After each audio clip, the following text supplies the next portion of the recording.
Okay, welcome everybody to Moms in the Middle. Thank you.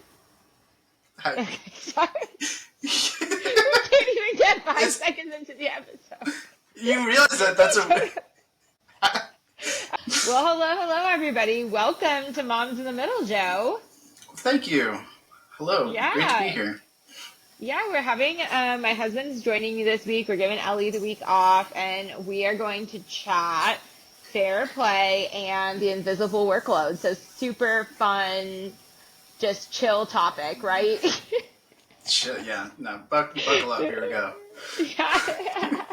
I think Joe's a little anxious to be on. It's like already like a hot topic in our household. Something that, I think as many two-parent working families have discussed and debated a lot of how to like evenly divide up household labor. And so when me and Ellie were kind of chatting about maybe bringing it on as a topic, I thought it would be good for us to just have a week where it's just me and Joe chatting about it, because then we get both sides, both perspectives, right, of the man and the woman. Yes. Yeah, I'll so try and provide a fresh perspective, I guess. the male perspective. Yeah. So this is something, we got married really young and kind of always were like hot and cold with like how much each, or like back and forth with how much each of us were working. So like at certain points I was working more, at certain points Joe was working more, at certain points I was home with our first daughter and then going to school at night. And so it was always this like difficult balance between like who's doing more and who needs to do more. And like constantly shifting our roles in the household of like, because there was a point where you were going to school mostly and I was the one working full time, and then vice versa, and so it's always this like, well, who's working harder and who needs to be doing more of the housework, and like back and forth and back and forth. And then I feel like in the last, I think since our second child was born, so the last 2 years, we've both been more consistently working almost a full-time schedule. Yeah. And trying to figure out like, well, now kind of how do we find like an equilibrium that we're not constantly fighting about who needs to do what and who isn't pulling their weight and like that kind of stuff. Yeah, I definitely think when we started out, there was a lot of, like I do this, and then you pick up this end, and like this and that, and we didn't Tit for communicate. Yeah, exactly. We didn't communicate it like extremely well. We kind of had our own expectations going in, and I think when you first get married and everything, it's the hardest thing is both getting on the same page of like your like level of cleanliness or your level of just expectations for what has to happen in the household. And so first you're struggling through just like ironing that out, and um, you know, it might go a lot easier for others. You were definitely the more, we're going to be, this is the expectation. I'm just like, Yeah. willy nilly, we'll get it done when it But gets I done, think it which also, isn't. but I think it was twofer, because like I would say now as we're older, like when I look back, you wanted to be a lot more organized from the start in terms of like finances and paperwork and like having plans like in that world. And then I was way more like wanting to be more like my focus is more on like the household and stuff. And instead of like merging those things and being like, okay, well then now you're responsible for this and I'm responsible for that, we really just kind of like argued about all of it all the time. Instead of like dividing what you cared more about and what I cared more about, and like then just taking reign over that, we were like both involved in all of it, and then just like constantly arguing about it then, because neither of us like owned one thing or the other thing. And Yeah. If you like read the Fair Play book or whatnot, it definitely talks about how just the mental load or whatever of like paying bills. Let's say if you have both people trying to pay the bills and trying to like asking each other, did you do it this time, or like, oh, I did it, and you're just always communicating about that one specific topic. Like, you couldn't just have one person just say, okay, I'm gonna make sure that all of the payments go out, and I'm just gonna take care of this one thing, so the other person doesn't have to think about it, and you're not even having to communicate on that. It's just expected that one Yeah, person handles because all of it. instead then both of you are worrying about it, right? Right. Instead of just one person worrying about half the things and the other person worrying about the other half the things, and you're both worrying and constantly having to talk about it too, which then starts to just come off like naggy, like of you nagging me about the budget and then me nagging you about the dishes. Like it's like constantly then you're just like always bothering each other, and then you're like not enjoying your time together because you're worried about those things. So I guess let's start. We kind of like jumped way ahead. So let's kind of back up and talk about what is the book Fair Play, because I have to say neither of us read the whole thing. Mm-hmm. But we kind of but I know it's a very, very popular book in the world of motherhood and parenting. Um, and I read part of it and then kind of chatted with Joe about it, and then we got the Fair Play cards, which so the book Fair Play in general is about, kind of like Joe was talking about, the invisible load that a lot of women tend to take on in the home primarily. And I think especially in our modern day, because me and you both came from like very traditional households. We both came from moms who didn't work outside of the home. And so I think trying to merge, like we knew from the start of our relationship that like not only was I planning on working outside of the home, but like I think you had an expectation that I would also be an income earner in our life. Like I don't know about you, but I don't think you ever thought I would be a stay-at-home mom. No, I definitely knew you are very ambitious and stuff. You always had like plans and things, and you were pretty confident that being just a stay at home mom like wasn't in the cards for you. You wanted to definitely have your stokes in the fire of whatever else it might be, and you did say like when the kids were young you wanted to value that time, and Yeah. And we but do try to do that, but like I'm home 2 days a week with them normally, so that I get some of that time with them. But yeah, I definitely don't think, and we should also preface, like we got married when we were 20, so we kind of like figured out all of this shit as we did it. Like we did not like go into our relationship with like both of us had careers and both of us had assets and both of us were living on our own, and we like visited each other's apartments and knew what each other's like level of clumsiness and expectations were. Like neither of us, we never had that, and so we kind of like figured it out as we went, and that's why it like I feel like it took so much trial and error between getting married at 20 and now both of us just celebrating our 30th birthdays, and we feel like we're starting to get like a handle on this, and it become less of like a focus in our relationship constantly. And so we went into our relationship though we were both in school, but there was definitely the expectation that I was going to finish school and also work outside of the home at some point. But I don't think we talked about it all, like how that would then look different from like what our family had. And I think that this conversation is important too for stay-at-home moms, and the book talks about that, because a lot of stay-at-home moms feel like because they're staying at home, they are then now in charge of everything childcare and household, which also is not fair. I guess we should talk about that too. I mean, that's not where we're coming from, but I don't think that that's fair. yeah, I mean, it's easy to see. Like every household is different, but like when I grew up, I definitely was growing up in a household that is like the father does the work and will do like the Brings home the traditional, money. yeah, like the traditional male chores, like take out the trash and handle the yard, right? Like, but it was very like as far as kids scheduling, planning events or do like Cleaning. vacations, and then yeah, the obvious ones, cooking, cleaning, and all that stuff. Completely he never touched any of that stuff or got any of that realm.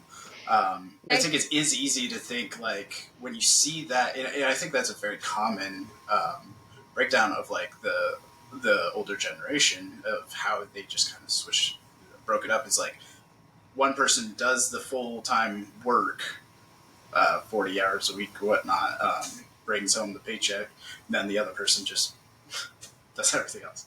Which Yeah.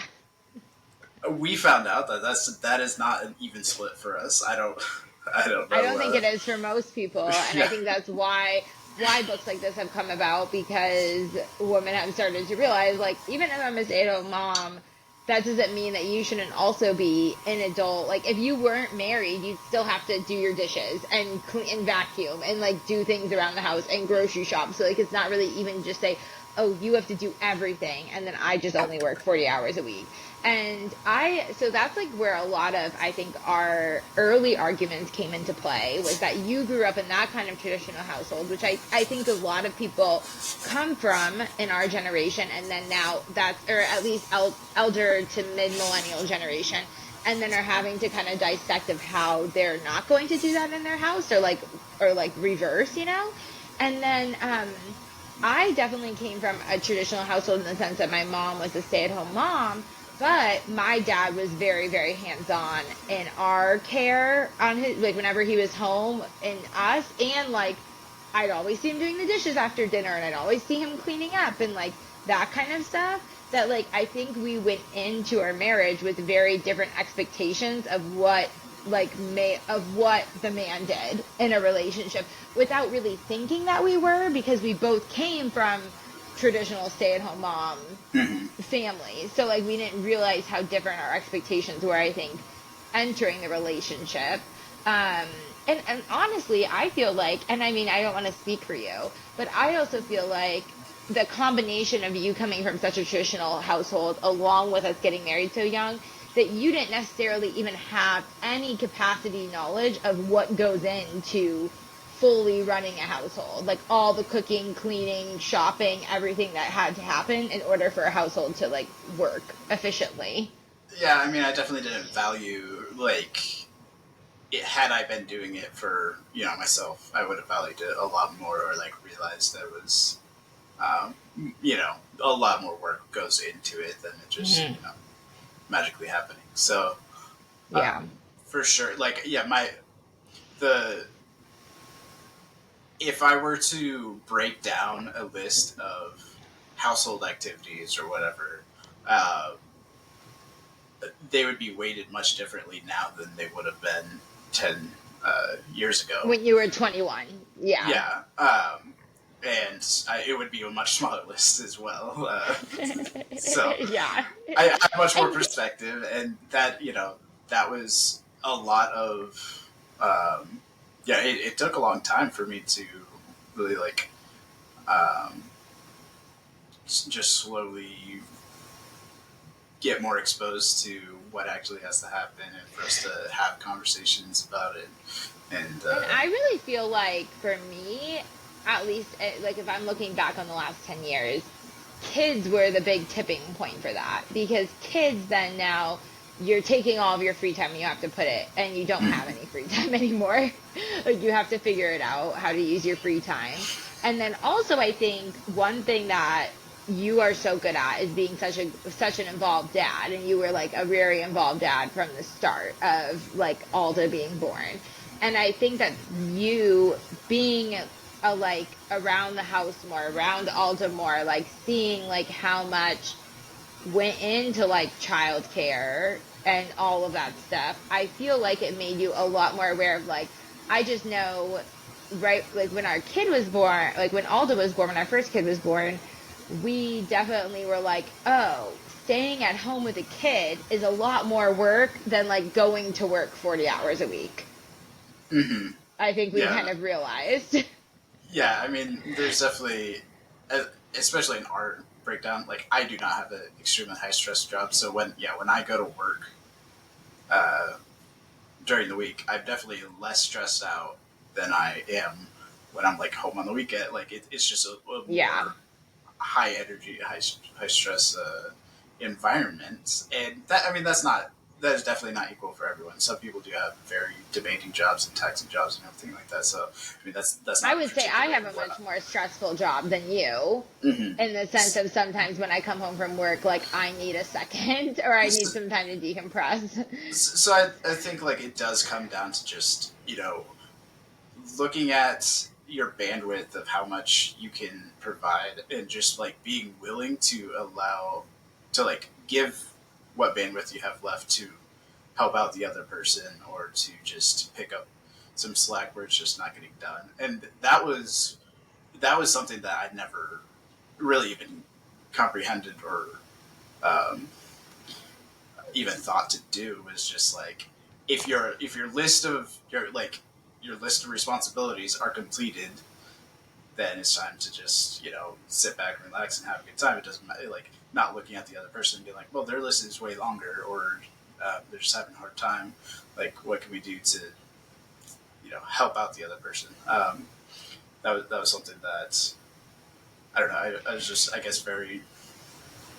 Now, Um, so like, okay, so I feel like, since having Alda, 5 years ago, and then like moving into having our second child, because I really feel like after Desi, we really got a lot better at this. And I don't know if that's just like maturity or conversations, but like, is there something in particular that you feel like really helped you realize like how long or demanding like the invisible labor load is in like a household? Like, I'm just thinking of like moms listening to this wondering like how to have this conversation with their husbands if they're like, oh, I feel like there's just he doesn't even realize all of the things that I do. Because I know, like, for me, I really tried to just have conversations with you, or like point them out more. Do you know what I mean? Like, point out more like all the things that I was doing.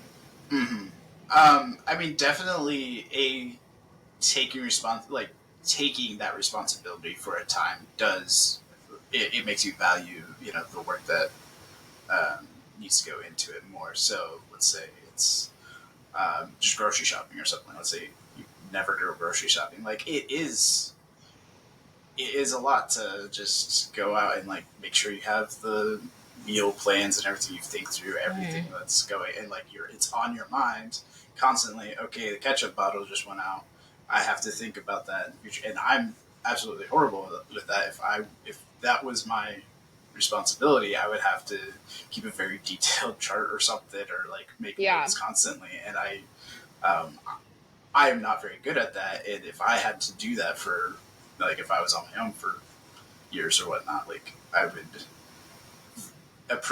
I appreciate that you do it so much more after Mm. thinking about all the work that it would take for me to do it. So I think it's putting yourself in the position of the other person and really understanding all of the work that goes into it. And yeah, the mental load, like actually putting value on the mental load, because it definitely is a lot of things that can add up for sure. But then Yeah. I think that Just the second thing is definitely being vocal about it. Don't just like, if you're unhappy about a situation or something, or like you don't feel like you're um, getting the support that you need, don't just you know be subtly upset about it or anything, and just kind of push through. Like, just be open and honest and keep talking. what So that's one thing that Fair Play really talks about, is like actually writing down everything that you do. And that's how she kind of generated the card. So for those of you who don't know about all of Fair Play, so it's pretty much a book about what is the invisible load of womanhood, of like motherhood. And then she has a deck of cards that goes with it, where pretty much her and all of her friends wrote down over like a couple months all of the tasks that they do, like everything. And then she has a deck of cards that kind of have all of those tasks listed down. And the point of it is to kind of deal those cards between you and your partner. So like to divvy them up um, based on how little or how much work they are across both of you, so that your partner can realize what you're doing, and you can realize what your partner is doing, and so there's less of that like nagging back and forth because you can visually see how much work the other person is doing.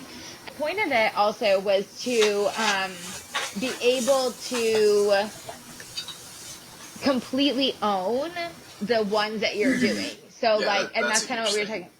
Yeah. So like Joe now takes care of all like the mortgage and the auto stuff and like all that stuff, like the house and the cars. And so like now I just don't worry about that stuff anymore. So like somebody recently asked us like, what is the interest rate on your mortgage? I'm like, I don't know. I don't do that. Like I just don't deal with that. And so like that's kind of the point of like the whole thing is that like you let your partner completely take control of certain things, and then you completely take control of the other things. And she talks about like what things are the daily things and what things are like the weekly, monthly things, and you try to divvy those up based on like, you each have daily tasks and you also have bigger tasks that you also take care of. Like maybe I deal with like figuring out childcare, and then you deal with the big stuff like the houses and the cars, like, and those are like bigger things that are like maybe monthly or yearly, like things that kind of come up. And it's also set up for you to like revisit it after Yeah. every like maybe a couple times a year or something like that, however much you Hmm. need to. But yeah, like there's temporary cards, like let's say like A like family an member illness, dies. family member, or Yeah. somebody in hospice or something like that. And so it's like, yeah, this is a lot of work for me right now. Like I need to take this on, and you guys can like, sometimes it's worth reevaluating the situation you're in and not just saying, I have to add this onto my plate when I'm already, we're like, let's say we've evened out and now all of a sudden I have to add this thing. It allows you to kind of Hmm. come back and reevaluate, and it's up to the two partners to like weight each card individually or however they want to do it. It's not done they don't do that for you or anything like that. It's really just like how much work is this valuable to Hmm. me or whatnot, or to you. And Yeah, like for example, like it has a pregnancy and 1 year postpartum card. So like some people maybe in their first year postpartum are breastfeeding and co-sleeping and like I mean we were like very much postpartum. I did a lot of the work the first year because I was somebody who was more attachment parenting focused, and I breastfed both of our kids for their first 2 years of life, exclusively for their first year. So that's like a big thing for me. First, some other people postpartum, maybe the mom goes back to work at 6 weeks and the dad stays home and like they don't just do bottles. Like, it's just like it's based on that maybe the first year postpartum isn't as much work for them as maybe it was for our parenting choices. And so it kind of allows you to play those cards and then put weight on them about how much they're worth. But I think that it gives a really good like visual look at like when you're divvying up the chores, being like, oh, my wife is pregnant right now, so she should have less cards because she has like the pregnancy card. So I should be taking on more. But it gives it more of that like temporary feeling, right? I think especially from maybe like your perspective of like, instead of me being like, you need to do more because I'm pregnant, and like you feeling like, oh my gosh, I just do everything around the house. Heidi doesn't do anything. I'm in charge of all this stuff.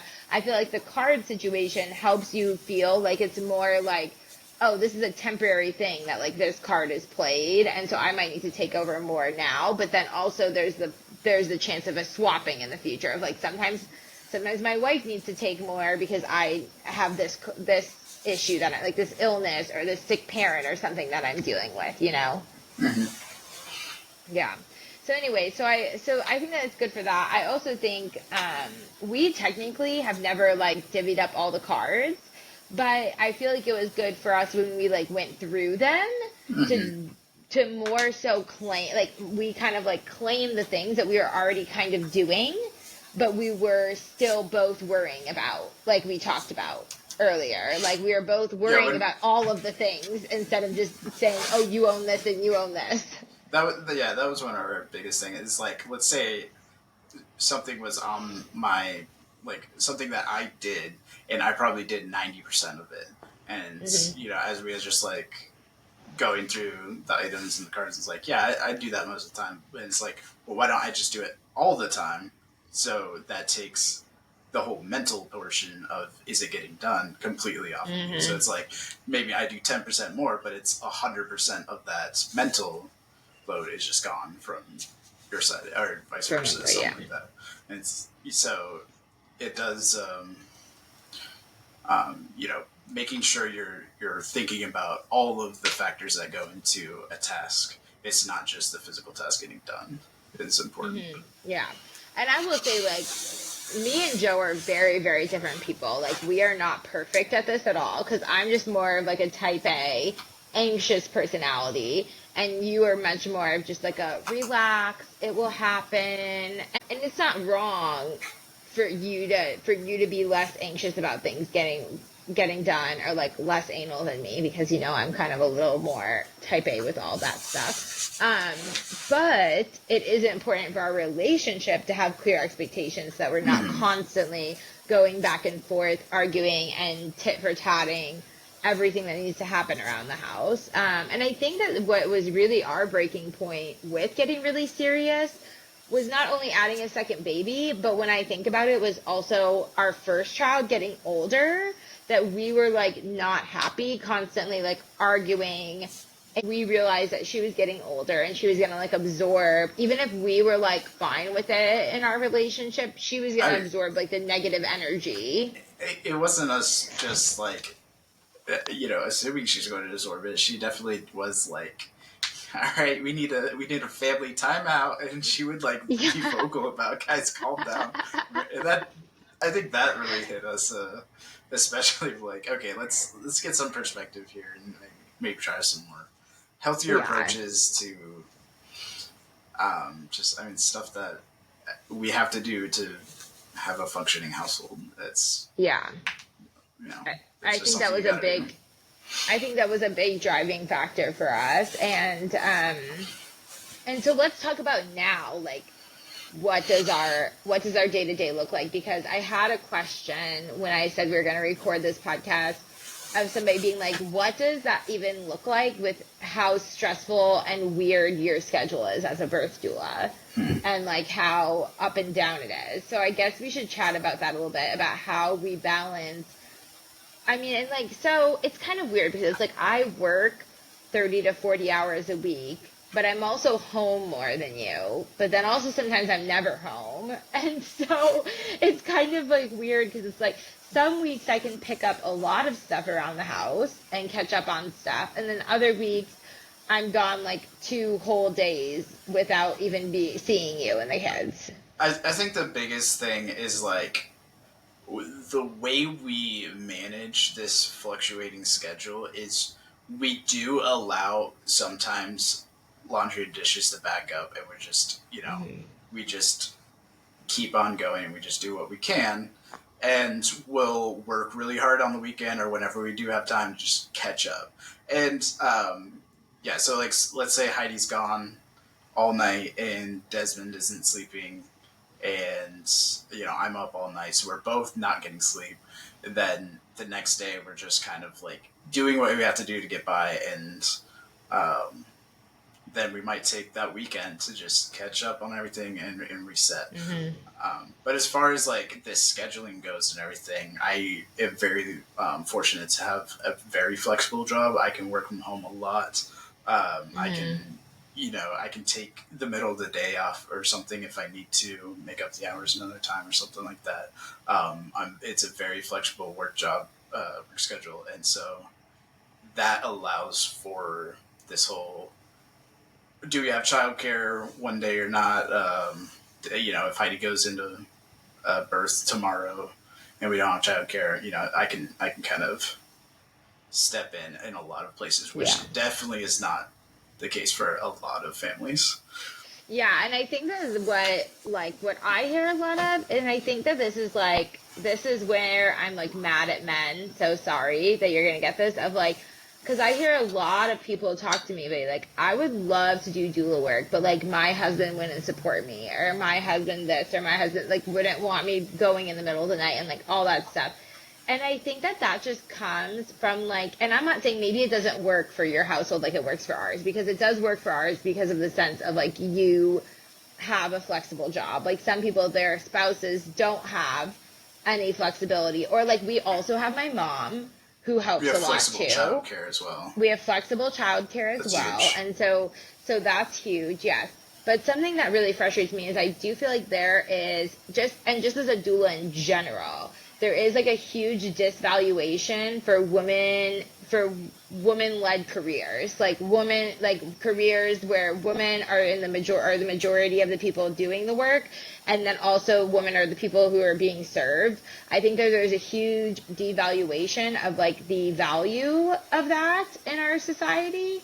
And like I think a lot of people who maybe want to work in birth work or more women focused like career fields feel like it's not like a legitimate career or a legitimate business or a legitimate way to make money, or that it shouldn't be valued. And like, oh, I don't want to ask my spouse, like my husband, to not work in his career or do less work or whatever in order for me to like pursue this career that's more like of a female led industry. And I think that that's really really unfortunate. I just, as someone who went to business school and was around 1,000 finance bros in all of my classes, all of them would think that I was crazy for starting like a dual business and not going into something that's more business oriented.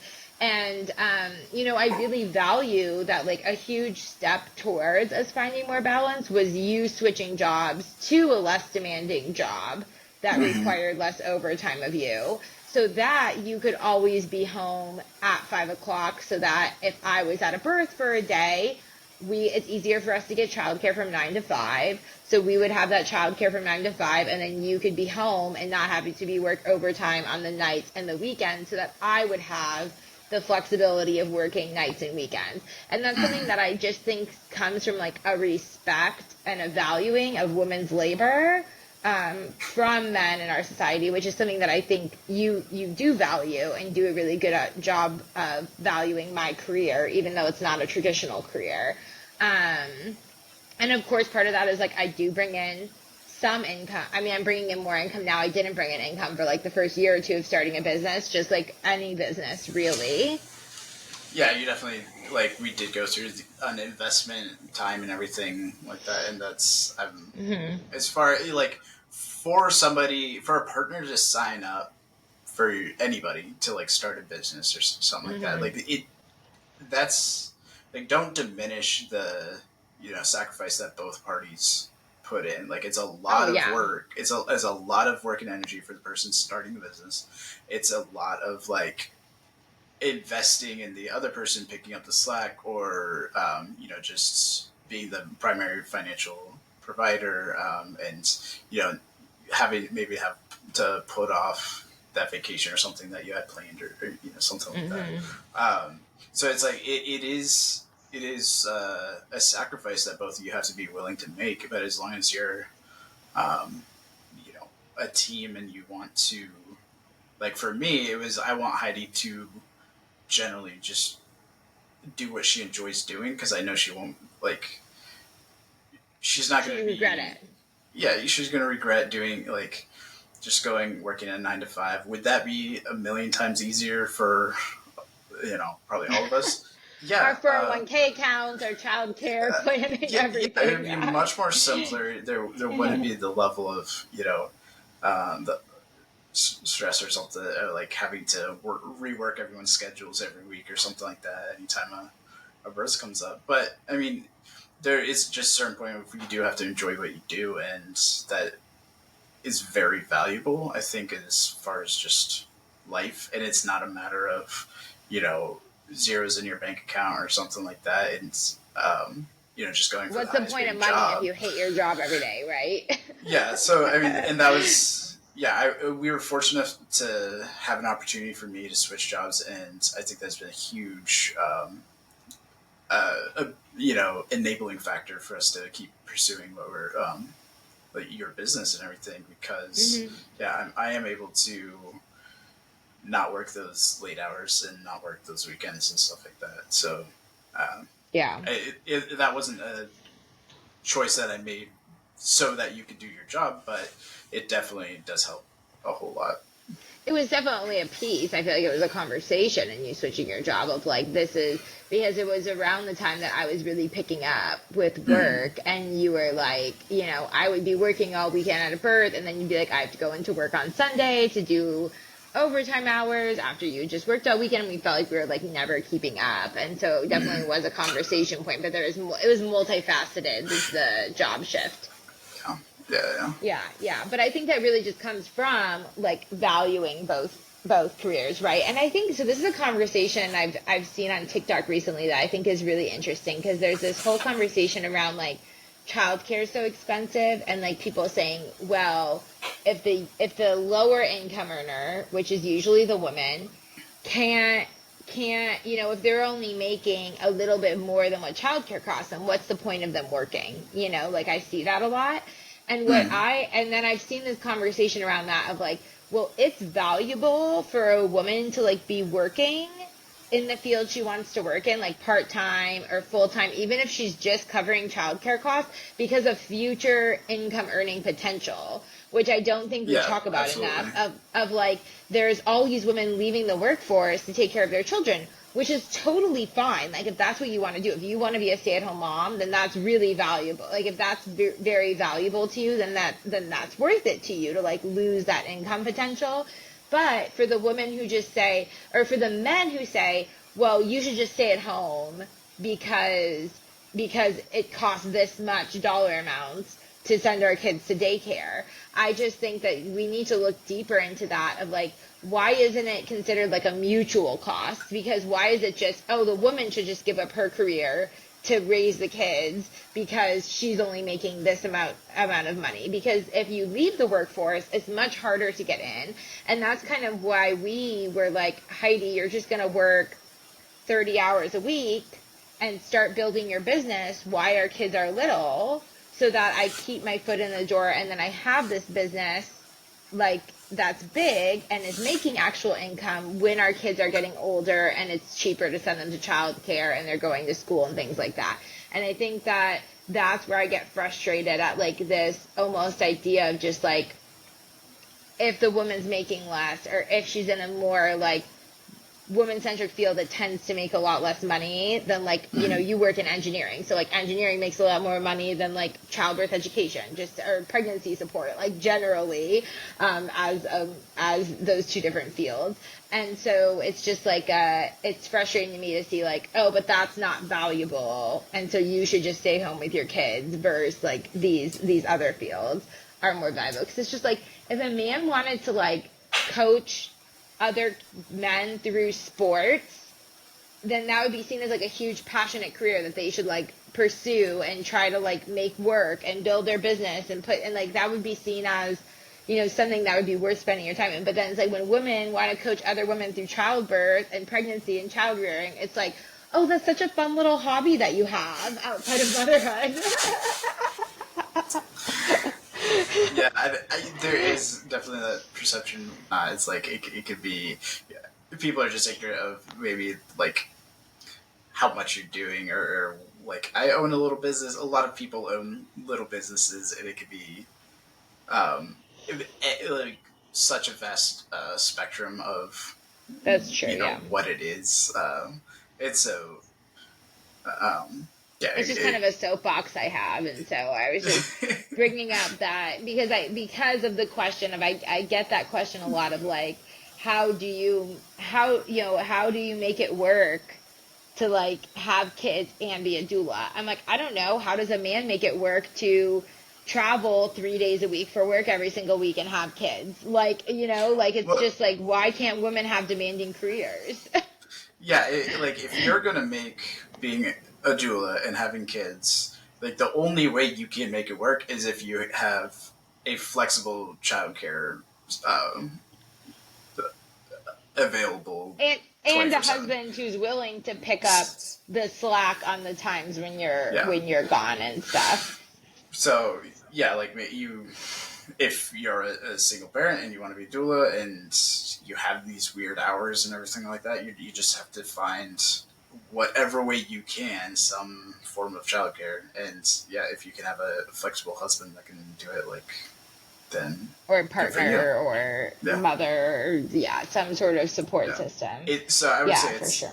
it definitely is hard to find that. Like childcare is very hard to come by, Hmm. and flexible childcare by that. So we are very uh, Lucky.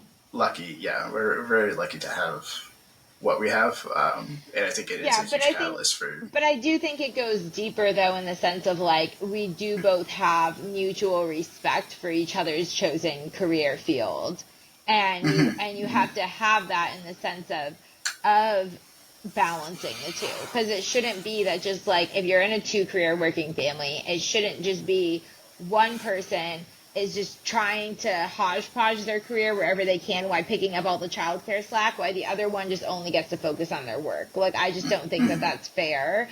And so in terms of that, even though I own my own business and do tend to have more flexibility, we do try to split, like, if the kids are out sick or the nanny's out sick, we do try to like split that still, because both of our jobs have value of, like, weighing, like, okay, well, Heidi has meetings, and just because she can reschedule the meetings doesn't mean that that wouldn't bring less value to her work, because then her clients wouldn't be as happy that she was constantly rescheduling meetings. So it's like, it's fair for me to maybe take a half day of PTO for Heidi to go to her meetings. Like, I'm just saying that there has to be, I think that at the very basis of the whole entire discussion of shared, of not just invisible workload, but figuring out being a two parent family that's not constantly nagging each other and always fighting. The very basis of that has to be a respect for both of each other's careers,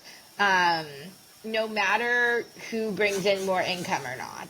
Yeah. Like, if you're both going to be working full, like a full-time or part-time or whatever, there has to be a basic level of the other person respecting the other person's career, so that they will make sacrifices on their career so that you can also have your career. I don't know if we answered everybody's questions, because it is still something we're working through.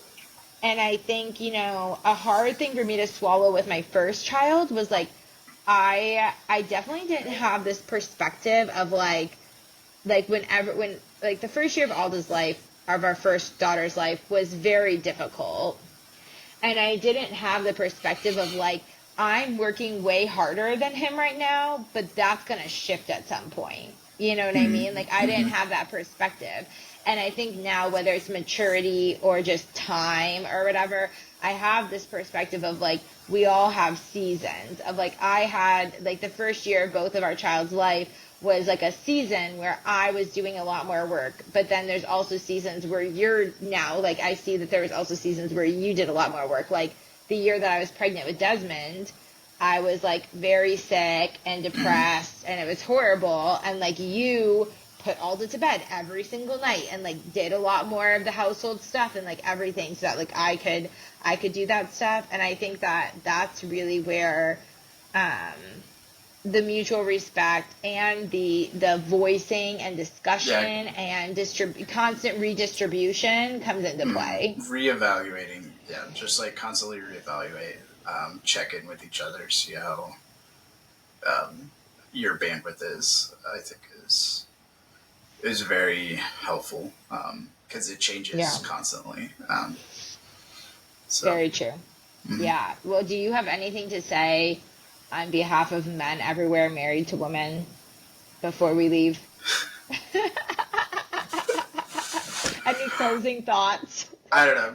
Be open to listening to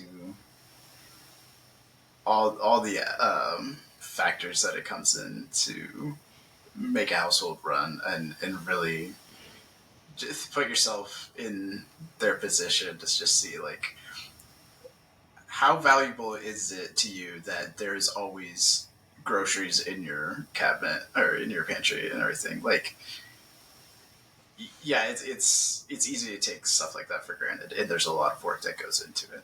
Always having toothpaste just ready to go. Always having soap. That was a TikTok. It was like, imagine being a man and you say out loud, hey, I think I'm almost out of toothpaste, and toothpaste is on your counter the next day. It's magical. So I think that's something that we didn't talk about is that like there are benefits to men learning this stuff. Like I think that that was something at first like you had pushback because you were like I already feel like I'm at capacity with how much I do. So like what I don't want to have this discussion. I don't want to do more or like you're just like you don't want to take on more responsibility as like a person. Like that's an abnormal thing No. to want to take on. But I do feel like and I don't know if you can speak to this, but I feel like there have been big benefits to like you opening yourself up to this discussion and us really like digging deep and communicating more and having these conversations and trying to do the dirty work of figuring it out in terms of like I feel like we have like a much happier household one like the But more we figure this out and two like a happier relationship. yeah, I mean, yeah, it definitely it sucks to go from like the position of this is what my routine is. These are like my responsibilities, and then it's like to actually be able to look at that and be like, yeah, that's not enough. You have to do more. Yeah, nobody Mm-hmm. wants to do more, but when you look at it from that perspective, it's always really tough to like a tough pill to swallow. But then when you come at it from a more like a exploratory like what all is happening and how is it getting done, and it's like, oh, one person is actually doing 90% of this stuff and it's not me. And it's like, well, okay, so maybe you're using a little bit of other emotions to motivate you to swallowing that pill.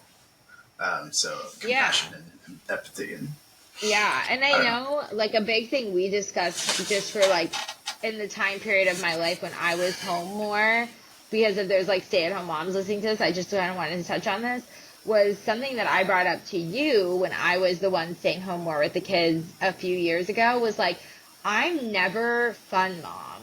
Like when I'm home, I'm doing stuff all day around the house, and then when you're home, you're just playing with the kids and I'm still doing stuff around the house. And so it was like my household chore and task list was too long that I never got to like be the one hanging out and doing stuff with the kids. So like on the outside, it's like, oh, you're such a present dad. You spend so much time with the kids. You're always doing stuff with the kids. And like, that's lovely. I wanted you to be that dad, but I also was like, I don't get to be that mom. And so, like, it's not really fair if, like, you come home and I'm just doing household chores still and you're just only the one playing, you know? Yeah, absolutely. You would have to like sometimes we do kind of fall into um, you want a break. Mm-hmm. You want to just kind of Sometimes I'm like, put oh, doing the dishes with my headphones is a break of, like, I've been home with the kids all day. I need a break from playing with them yeah. and stuff. So But there definitely is that. sorry, go Like ahead. we can kind of like take that and just like get into that's all we do, and it's always like on the weekends. Oh, I just get to play all day with the kids, and you're doing all the picking up, cleaning, and everything. Mm-hmm. Like sometimes we fall too far on that spectrum, and we have to you know reevaluate. But But again, also, it's reevaluating constantly, and yeah, but, like, you taking on more household tasks have also been like even if when you come home from work I'm wanting to just like do go fold laundry or do the dishes or something like that, you taking on more household tasks gave me like a wider parameter to like do things during the day with the kids. Joe's computer died and he forgot to hit record when he logged back on, but we were finishing up the conversation anyways. All we really chatted about is how we wish that we found the book Fair Play sooner because it really just gave us the language and resources to name some of the issues that we were arguing a lot about in our relationship. And we hope that, whether you're a stay-at-home mom, a two-parent working family, stay-at-home dad, whatever your dynamic is, that if you're also having issues with invisible workload, nagging, just having a division of household arguments a lot, that you take the time to either read the book or just get the playing cards. And they have a little bit of a synopsis in the playing cards about how they can be helpful and see if they'll be helpful for your relationship. So thank you, Joe, so much for taking the time and coming on and chatting with me about this, and also just being patient over the years as we work on this together as a couple.